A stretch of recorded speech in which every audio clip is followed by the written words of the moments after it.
Member of the three affiliated tribes. I also have my mother is Seneca Cayuga, so I have a very different bloodline, which we like to call Hines 57 Indians, with a lot of different Indian tribes involved. My father being from here, and then my mother being from Oklahoma.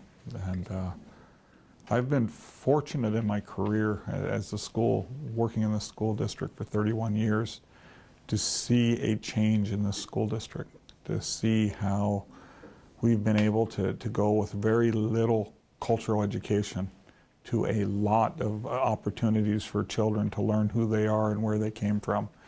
And that was not an easy process in the state of North Dakota. It was a process when we first started teaching native language at the high school back in 1992-93, and I was part of that.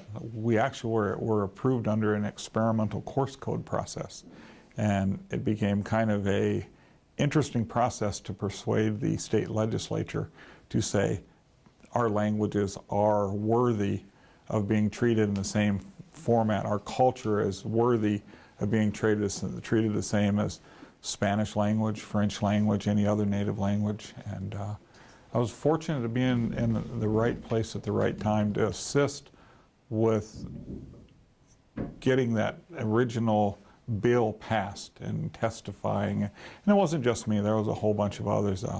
Cheryl Kulas was the director of Indian Education at the time. She kind of led the fight, and there were several of us that were in the background that actually helped write the law and then did the presentation. And so we had representatives all over, but it started because Newtown taught a native language called Hidatsa language, which we teach today, as an experimental course code. And even back then, I was a much younger man, and I think about how offensive that is, to know that our language was considered an experiment. And so to know that we were able to get that passed and then get a structure for getting language and culture teachers approved by the state of North Dakota, I think is a monumental decision in our history of Indian education for North Dakota. And so now we have, like Newtown Public Schools, we have a full-time language teacher, a Hidatsa language teacher at the elementary school. Middle school, we have a full-time Native Studies teacher who also teaches tribal culture, tribal government. We have a full-time Hidatsa and culture and teacher, Hidatsa language and culture teacher. And this year we have a half-time Sonish language, a Arikara language being taught, which is a monumental move for us as well.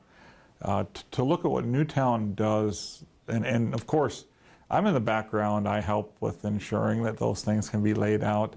I give the right kind of nudge. I help make sure there's funding available. I help make sure that all those are in place. But, the real work is done by our instructors, and we are so fortunate to have 4 caring instructors willing to have the passion to bring our language, our culture, our way of life on a day-to-day basis, and for that, it is so great to be part of that, and to know that this all started because of an experiment. That's where it started from back in 1992-93. I was fortunate to write the course codes for all the native language classes, similar to the Spanish and French languages for years 1, 2, 3, and 4. I was fortunate enough to be the person to write the tribal culture course code for the state, the tribal government, the tribal history, the native studies, and I wrote all those for the state, and I took them single-handedly through the process of getting them all approved. And so it just was the right thing to do at the time. And at that time, I was an assistant elementary principal, and I was also an Indian education director, and I've been the Indian education director for the school district for a long time.